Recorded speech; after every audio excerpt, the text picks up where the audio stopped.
Mahmoud, welcome to the Commerce Talks podcast, day 2 at the Seamless conference in Riyadh. We are talking about Mr. Draper, but you're not actually called Mr. Draper. That's the name of your company. Tell us a bit more about that and yourself. Well, thank you so much for having me. It's a pleasure to be here. So a little bit about myself. I'm an ex-strategy consultant. I did that for about 5 years in the US before moving to Dubai, and I joined one of the largest luxury retailers in the Middle East, Shalhoub Group. I worked with them for years. I've heard about them. Yes. They're quite big. I think now a store network of about 600 stores, over $1 billion in revenue. So they're doing luxury, makeup, private label, etc. And then I decided to do my own thing, and launched Mr. Draper in late 2017, 2018. And Mr. Draper, actually, funny enough, comes from two different things. The first being that Mr. was masculine and we were starting with men. So that made sense. And Draper in the English language means somebody that dresses somebody else. So I didn't know that. Yes. So Mr. Draper, that's how it was created. And then later we found out there's a show called Mad Men, and Don Draper is the main character, and he's very well dressed, very well groomed. So it's a great brand association for us. Yeah, he's a very masculine actor there. Yeah. Okay. And the business itself. So for the German listeners, and we talked about it like before the interview, it like reminds me of outfittery, but many of our listeners don't know the business model itself. Can you tell us a bit more? Sure. So what we're doing is really making guys look good without the hassles of shopping. Our service starts when a customer creates a profile on our websites, giving us data points about their style, budgets, colors, and sizes. Then we leverage a combination of a human stylist and an algorithm to curate a box of outfits that's sent to their house to try on for 3 days. They can keep and pay for what they like and send back what they don't. And what's happening really across the entire buying journey is we're collecting data both on the customer, the products, and then the feedback from the customer on the products. And we're leveraging that to personalize the shopping experience for the customer as he continues to use the service.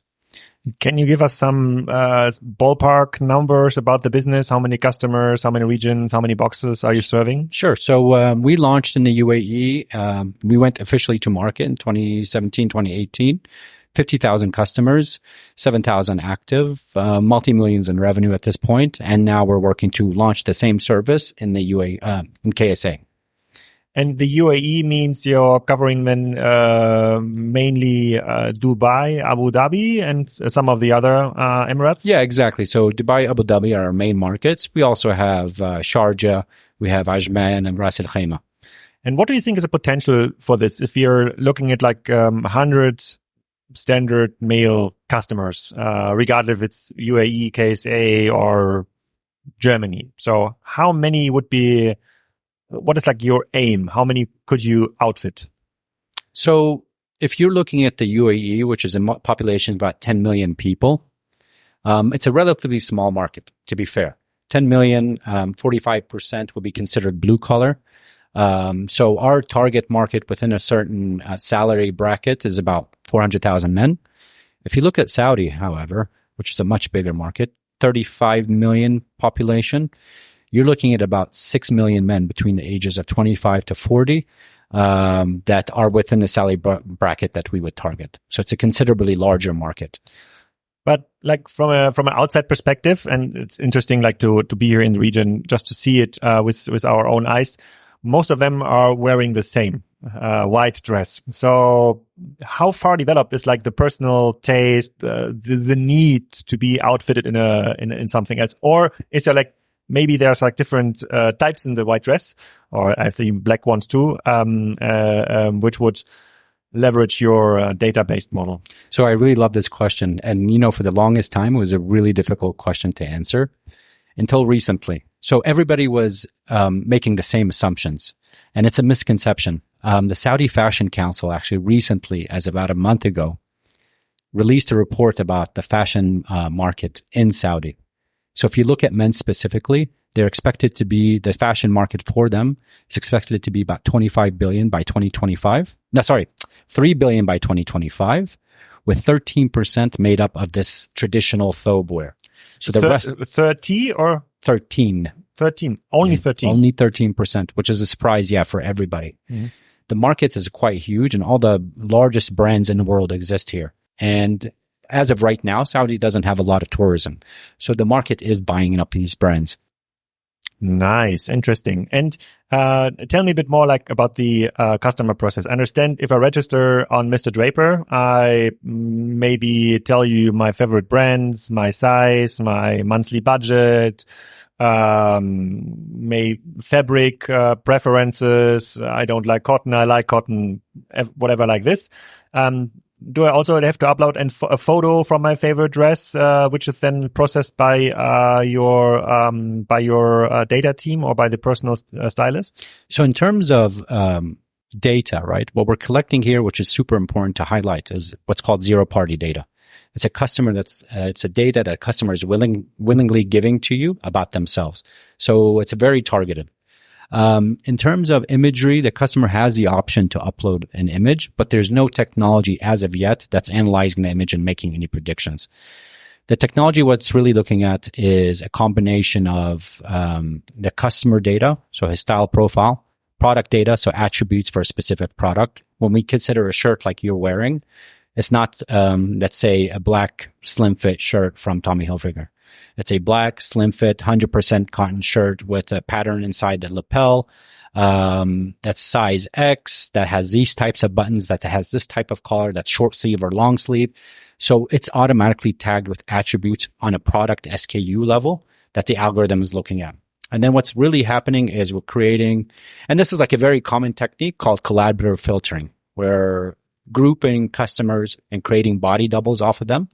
And then using a combination of collaborative filtering, positive and negative signals from that cohort of customer, we can predict what the customer is going to want to wear. So we group you into a cohort using collaborative filtering, and then we look at a body double of you, Alex. We see what he's purchased and returned, and also what feedback he's given about certain products. And then we leverage that to predict what you're going to like. And from the first box you're sending out to me as a customer, so how many pieces do I keep? How many send I back? So we send about 6 items per box, and the customer on average right now is keeping 2.5. And how often? So I understand it's a subscription model, or is it an optional subscription? Bingo, the latter. So we give the customer the option to choose how often he wants to get the box. He can do it on demand, or he can schedule boxes on a quarterly, monthly, or biannual basis. And like if you look at the distribution of like the customer behavior, so how often are they coming back to you? Every 3 months. So every 3 months, 2.5 items they're going to buy. And this is items he would have bought at brick and mortar retail usually. So we work with, we do inventory on one of 3 ways. First, we're doing wholesale. Like you said, we're working with the distributors to buy the brands. Those obviously have high margins. The other option that we have is called consignment, where the brands are giving us the products. They're giving us 6 months with them. Whatever we sell on a monthly basis, we pay for.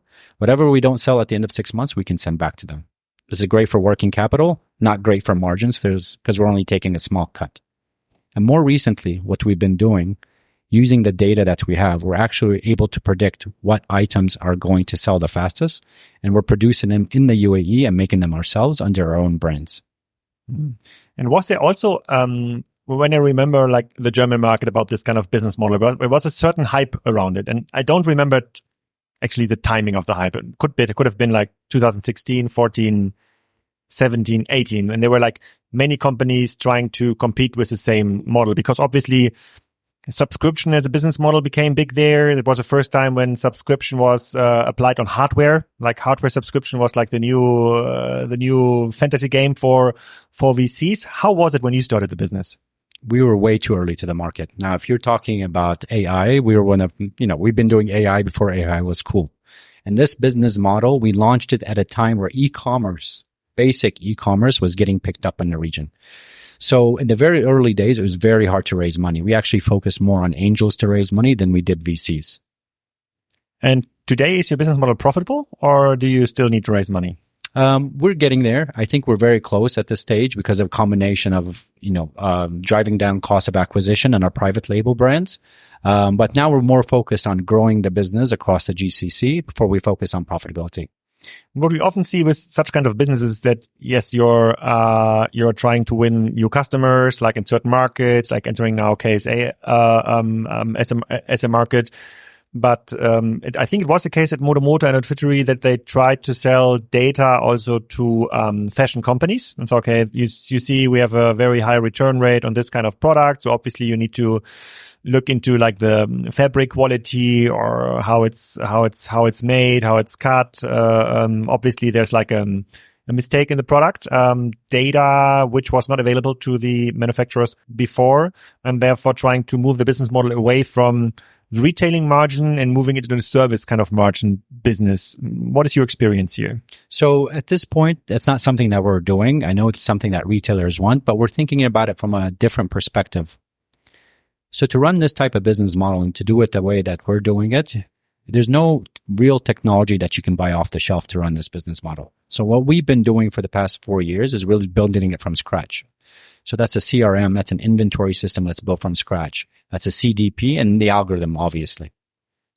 What we realized as we're speaking with our distributor partners and retailers is that we're able to predict demand and understand what type of products are more likely to work with our customers. And in going through that process with them, they're seeing the technology that we have and seeing the value in that technology. So we think it's going to be an interesting opportunity for us to leverage the technology that we built to launch a B2B business to help other brands and retailers understand their customers and deliver a personalized shopping experience. So instead of just selling them encrypted data, we let them gather their own data about their own customers and leverage our technology to provide similar experiences, not necessarily doing a try before you buy experience, but more of an understanding of your customer across channels through the technology that we built. Mm. And the other strategic initiative I saw at those companies was, instead of moving into the service business, was increasing the product margin by implementing their own brand, or how do you say it? They created their own brands, private labels. Private labels, yeah. Outfitter, not just one, like 2 or 3 or 4, and try to make a better margin. Most cases that didn't work out because the production issues they have creating something, overstocks, whatever, actually created a worse business compared to the standard retail business. But I think that was just economies of scale. It was too small, maybe too early. Do you have a view here? So we're just getting started. We think there's going to be a massive opportunity to work with the KSA government, who's looking to actually build manufacturing businesses in KSA and are subsidizing these types of businesses. So we think there's an opportunity there. But we're more focused right now at this stage on our B2B side of the business and how we can help other brands and retailers personalize their shopping experience. We think private label is great for improving your margins. But to be honest, I don't have insights because we haven't done it at scale yet. We're just getting started with that business. And have you seen brands already failing in the market that had maybe their peak demand behind it? Like in Germany, we have a famous brand called Camp David, or Desigual was example, a brand nobody's searching for anymore. Do you see it in your own demand where you have to say, okay, dear brand, it was a good time for 2 years, but nobody wants you anymore? Are we talking about, are you referencing, are these guys direct to consumer brands? Yeah, no, they are not only direct to consumer. So they started as they do some direct to consumer business, but obviously you see that that are getting less and less shelf space in the fashion stores and therefore dying. Or do you rather rely on brands that do have like an unlimited shelf life? I would say the Hilfiger, Hugo Boss, whatever. Or would you rather go for fashion brands, more niche brands, brands, so that might have a peak, but maybe are not so sustainable from a demand perspective? So the question is twofold. I mean, the customer is going to decide that. What we do on our side to limit our risk is these brands that are quite niche and not as well known. We like to work on a consignment basis to test out, figure out from our data what's working and what isn't. And if there's an opportunity for us to improve our margins, then we go from consignment to wholesale. But the customer is going to decide at the end of the day, and we have the data to make the decisions. Okay. So got it. Like how many SKUs do you offer right now in your service? So right now we are at a stage where we're around 10,000 SKUs. And this equals how many brands? Good question. I think we're around 18 to 20 brands right now. 18 to 20. Okay. Yeah. Because I thought it maybe like 50 brands or No, so. not yet. Yeah. And are you focusing on like certain items, maybe socks and underwear? No, but shirts and jackets, yes. Yeah. So right now, I want to take a step back. So if you look at our market in the Middle East, a few families own a lot of the brands. So for us to optimize our margins, but even the European brands or like the experts, because it's this kind of franchise model that is active in the region. So because they're not operating themselves, the Zara's here, for example, they sold the license to a family, which then is building the Zara business. Exactly. Yeah. And that's the case for a lot of brands here. So for us to optimize our margins and not worry about shipping and customs, we buy from the distributors directly in the market. That's been our strategy so far, and not to try to order brands from outside, pay for shipping and customs and bring them in. Yeah. So in that case, we're focused on more bigger brands because we work with one family. Let's say we're working with Shalhoub. That's opening the door to 20, 25 brands if we want. And more niche brands that we were mentioning earlier. Again, we take on consignment, we test it out, we see what works and what doesn't, and then we structure the way we do inventory from there. Now, the second part of your question, you're mentioning around, what was that? I don't remember, but I understand. I don't know. The second part was: would you go for niche items, socks, underwear, or do you cover like everything a man would wear? So right now, we're focused on more smart casual wear, not necessarily like suits, but more blazers, jackets, t-shirts, polos, chinos, formal pants, etc. But in the future, we'd want to do a basic subscription. So this is like your undershirts, your socks, your underwear that you can get on a, let's say, quarterly basis, using Mr. Draper. When we discussed the business model with traditional retailers and in the European market, usually the feedback was, that's not a standalone business model. That's a function of a retailer. So a retailer so that's like, I don't want to argue if it's right or wrong. I will give you this question, but like the retail perspective was, they have the same stuff we have in our shelves.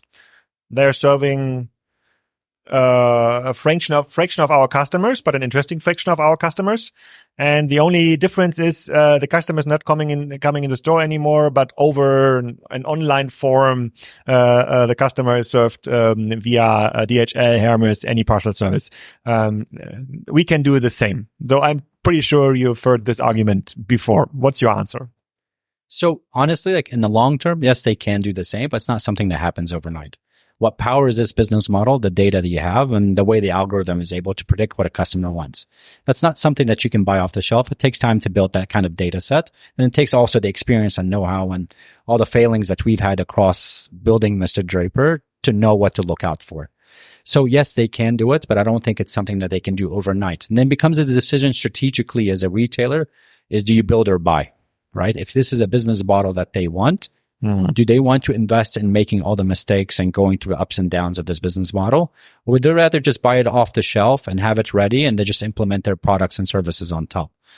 Now, if you look at one of specific retailers, I won't mention any names, they chose to do it in-house.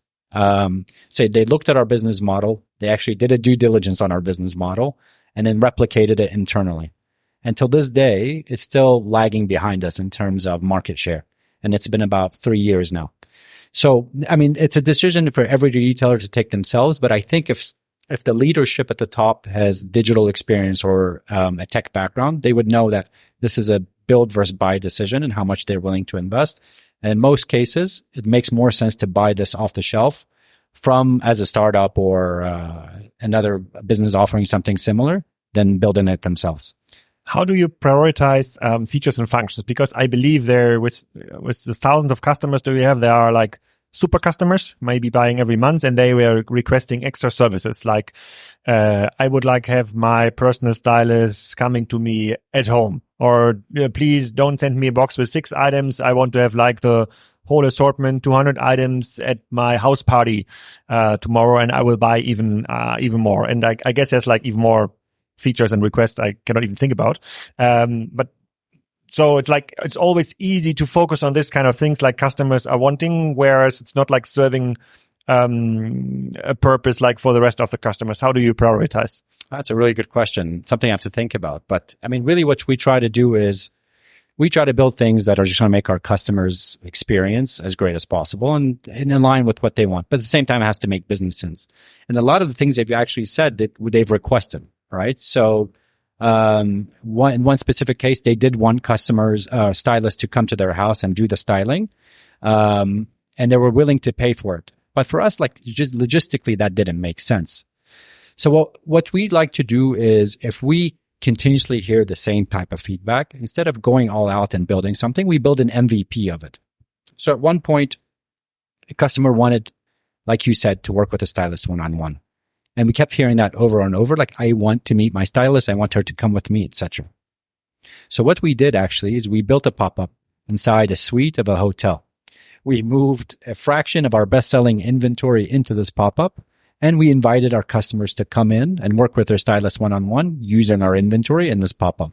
We did this pop-up for a month.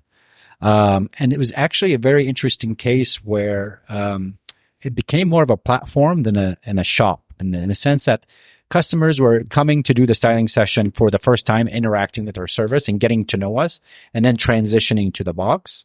We had customers that have been longtime customers that were coming in, working with the stylist, spending double what they would spend on their boxes. And then it became a platform where customers were actually returning the box to the pop-up that we had sent them. So instead of them waiting for somebody to come pick it up, they were coming and dropping it off for us, and then we were sending it to the warehouse. And in a lot of cases, we would send the customer the box. He would get it. He would book an appointment, come see the stylist one-on-one, and then work with her through the box, try things on and say, okay, like what actually looks good on me from this box and what can I add to it? So he would buy stuff from the box and then he'd buy stuff from the appointment itself. So it's kind of like an omni-channel styling solution that we want to build on top of. So when I hear omni-channel, I usually get goosebumps because omnichannel frightens me because of the complexity. There was like one guy in Germany, he was telling about his multi-channel experience from a CIO perspective and said, okay, 80% of the resources we had, developer resources, money resources, went into this kind of omni-channel cases. We have like an online order and then offline click and collect, whatever thing, but only 5% of the customers really used it. So it's kind of really...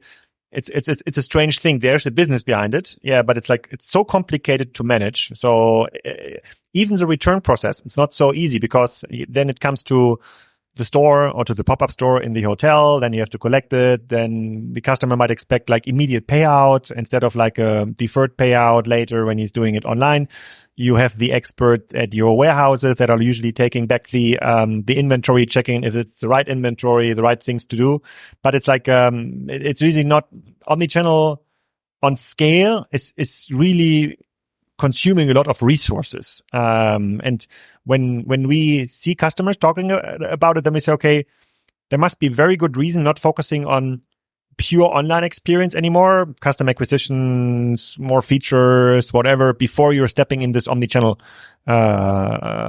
case.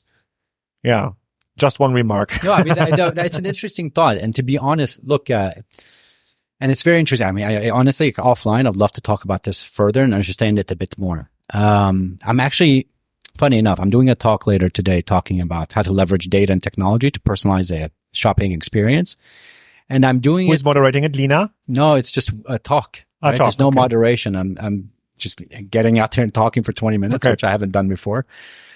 And I've built this framework that I've pieced together from a lot of the research that I've done. I spent a lot of time like preparing for this talk because I wanted it to be good. But at the end of the day, like I really don't understand what these retailers go through as they're making these decisions. And I'm actually having a few conversations prior to talk to make sure I'm thinking along the same lines. I would like to understand those challenges. Now, when we did this pop-up and built this experience, it was very seamless, to be honest, because everything is centralized for us, our inventory, our CRM, our warehousing. We built all this from scratch. So like you said, if the customer returned the box to the pop-up and we send it back to the warehouse, when the warehouse gets it, all they see is, okay, we got a box back. And they scan it back and their system calculates what we sent to the customer and what was returned. And then it automatically calculates what he should be charged for.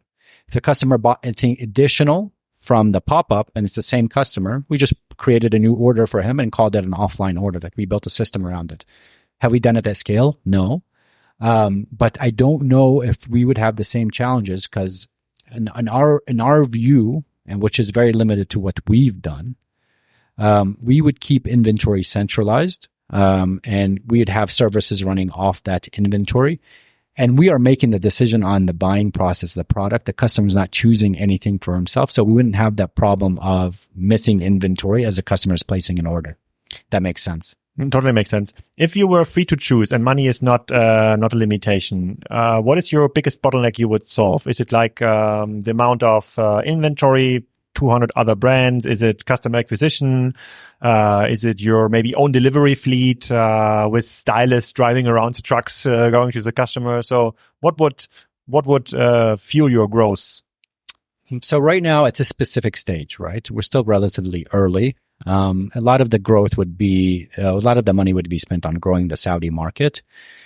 But what we want to do is two things. We want to start experimenting on the B2B side, go to market with our products, our tech products, and see what challenges retailers are having and how our tech can solve that. At the same time, as I was mentioning earlier, we like to build services in conjunction with retailers and mall operators. We see with our technologies a lot of opportunities for us to blend on and offline experiences through what we do. And I'll give you one particular example of something that we're thinking about and have signed an NDA to do a proof of concept.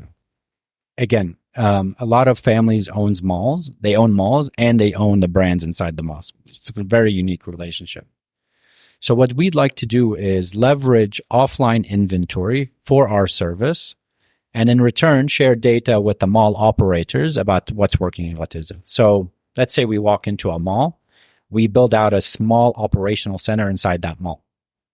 What we're able to do with what we built is basically look at the offline inventory inside that mall, use it to curate our boxes, send it to our customers, deliver the Mr. Draper experience, have it come back and redistributed to the brands inside the malls.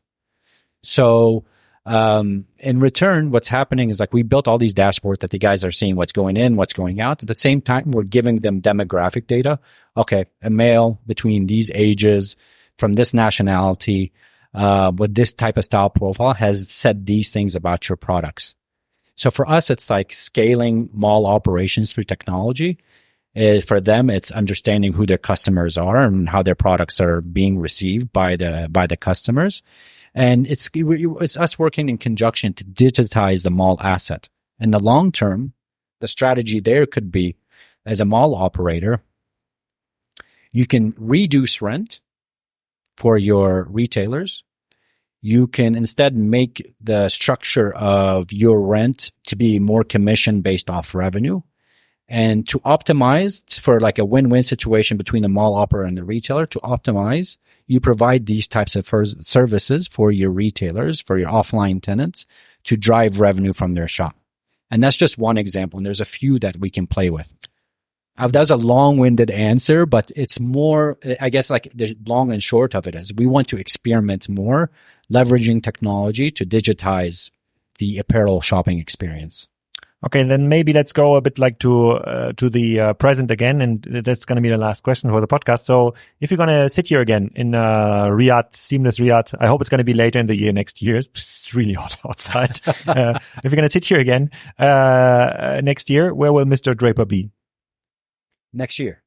Yeah. So we'll probably be in 2 markets in Saudi. We'd have 5 private label brands and a relationship with a mall operator to run our services offline. That's a very precise answer. It's built into our business model. So we got to get it right. Yeah, we can measure you on the outcome here. Yeah, very, very insightful, Mahmoud. Thank you for being on the Commerce Talks podcast.